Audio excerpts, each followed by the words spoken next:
play one more?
So when I put those two pieces together, when I'm in a patient's room, I will put 15 minutes of songs together.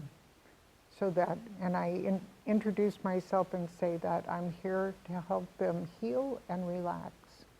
And if I think that they're up for it, I tell them a little bit about it, how it helps their immune system, helps their respiratory system. And then I say, I want you to totally relax. The highest compliment you can pay me is to snore. And they laugh. But I say truthfully, that's truly what I mean.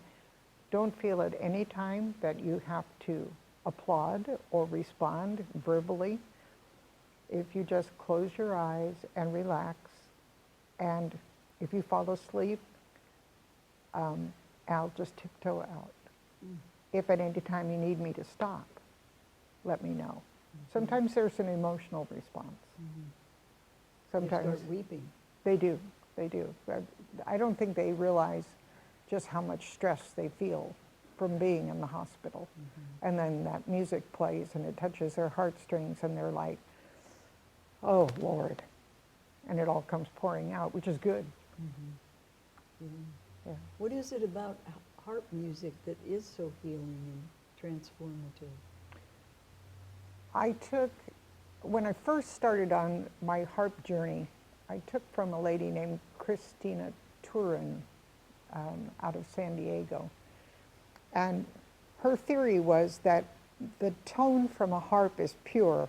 So if I played a guitar string, when I strum the string, it vibrates, goes into the sound hole, hits the back of the instrument, comes back through the string, and finally goes to your ear, right?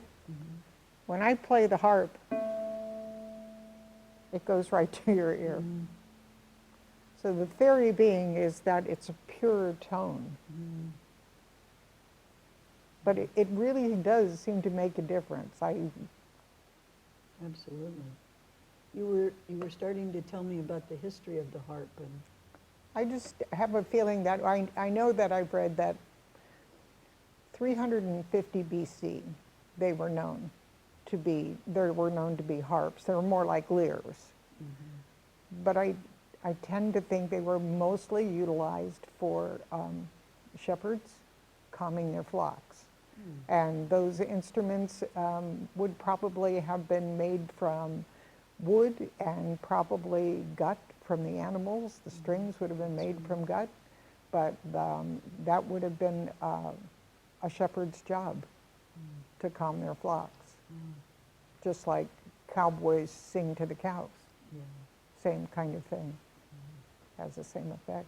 Or cowboys use harmonicas for the same purpose. It's amazing when you look at therapeutic music, how we've used it and don't even realize. What is therapeutic? That's a whole new term. Well, therapeutic music, music that heals in the moment. And that's different than curing. We're not looking to cure. We're looking to heal the mind, body, and spirit.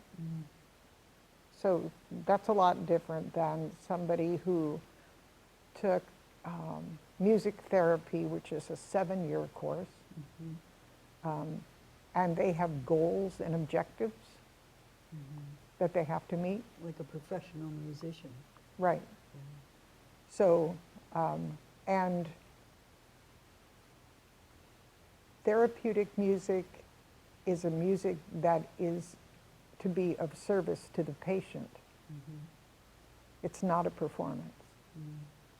It's never meant as a performance. It's not entertaining. No.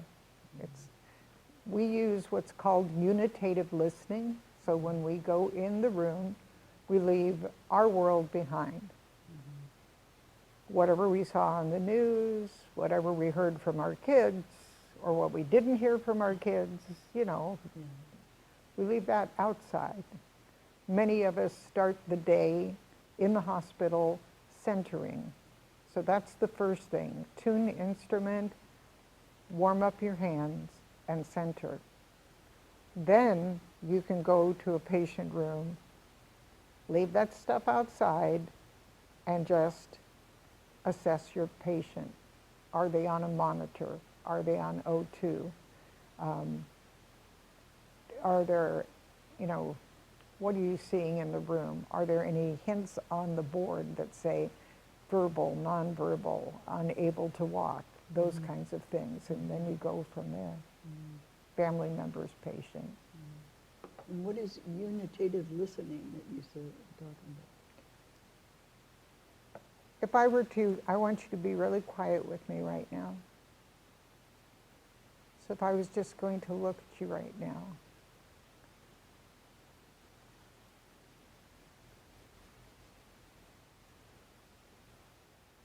I'm going to try and get a feel for where you're at right now. And I sense that you're centered.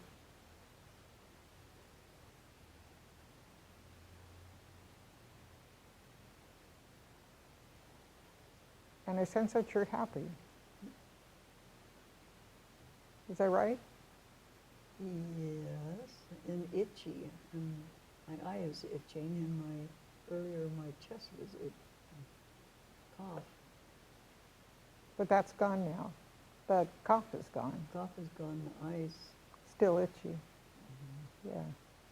So you're actually tuning into the person and whatever's going on with them. And what is strange when you really try and resonate with that person, and you seem to achieve it, songs come to you to play for them, and 9 times out of 10, you're right on the mark. They'll say to you afterwards, how did you know that Danny Boy was my favorite? How did you know that my wife and I danced to Tennessee Waltz, and that was our favorite song?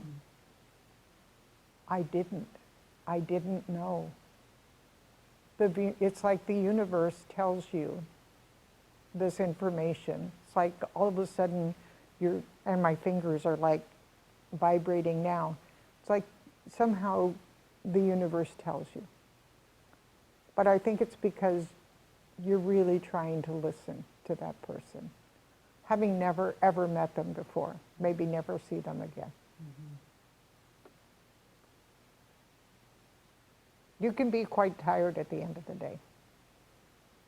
They recommend you only do it 4 hours a day and only 2 to 3 times a week. Because it sounds very intense in that you're listening at a much deeper level than most of us experience.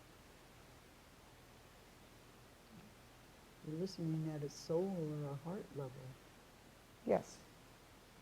You're tuning, sounds like you're tuning yourself by centering, forming your hands, we're tuning into the patient and the situation.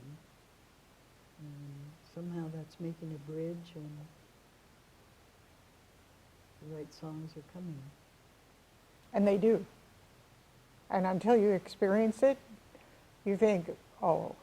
And MHTP has you do 60 hours of volunteer practicum, so that they don't just send you out into the hospital to do this and say, I'm a certified music practitioner. They make you do this for 60 hours to volunteer so that you get it right. All the while you have an advisor, etc., so that there's somebody watching over you the whole time. And so you're telling them what you did and what happened and what you sensed, and We have this form, you fill out what the monitor said, what did the patient look like when you walked into the room, what did you see, were they on their side, were they sitting up at the bedside? That tells you a lot, you know. Are they on O2? Those things I kind of mentioned. Are they in the ICU? That's a big one, you know. So yeah, all those things we have to write, and then you have to write their response. What was their physical response? What did you notice? Did their facial muscles relax? Did their eyes close? Did they say anything? Did they cry? Did they laugh? I had one lady that did the gamut. She obviously had a respiratory problem, and when I walked into her room, she was just like having a lot of trouble with breathing. She was hooked up to O2, oxygen for folks who don't know. So she's hooked up, and I go in with harp and guitar. And so I started her with harp, and she really enjoyed it. And you could see her respiratory feeling better. She was breathing more at ease and more regular, not doing the trying to get that air. And so she cried at one point and said, "My goodness, you turned this hospital room into a home." oh, You know? It was, and those are yeah, how could you not do this if you are a musician? And yeah. So then I said to her, well, you know, I'd love to leave you with a smile on your face. So what did you sing or play then? I sang, "Oh dear, what can the matter be?" And I thought she would just crack up. She just said, "Oh, you are the best, the very best." Oh, she loved it, yeah. And she sang a little bit with me, you know. So we went from having so much trouble breathing, relaxing, crying, and then to sheer laughter. So it was the whole gamut. What is it about music that makes it so magical to go through all those things and heal? Music affects the entire brain. Did you know that? The whole brain. So you could have a memory deficit, you could have dementia, and music will still sing home to you.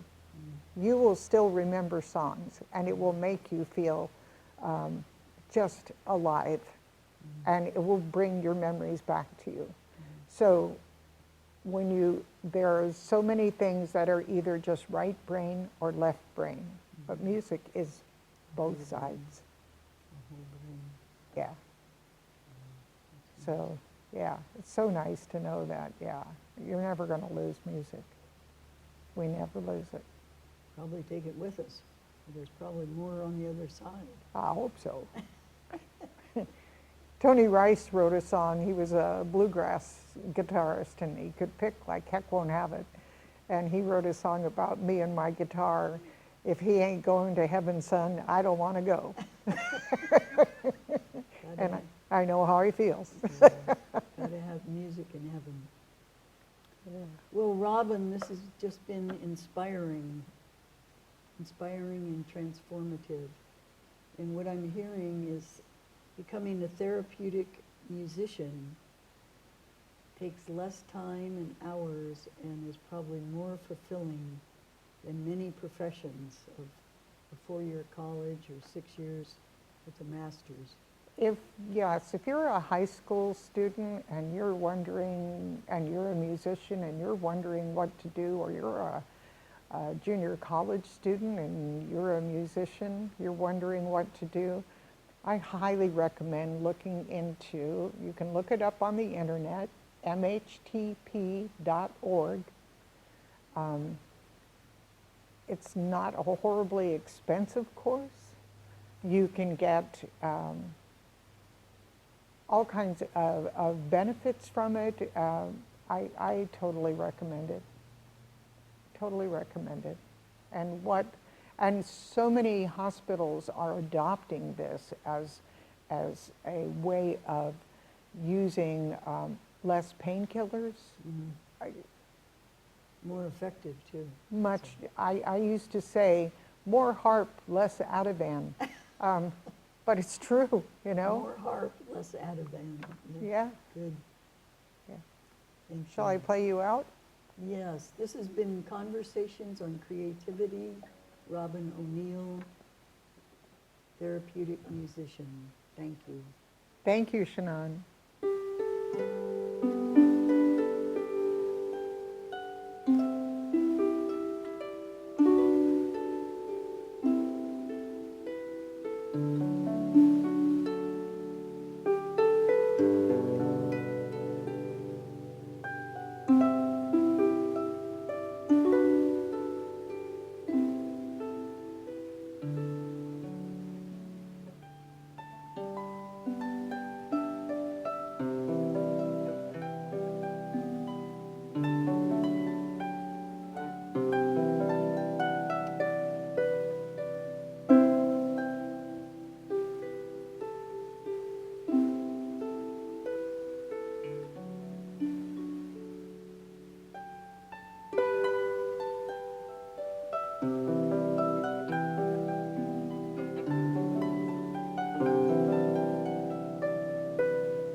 So beautiful. Thank you. Thank you.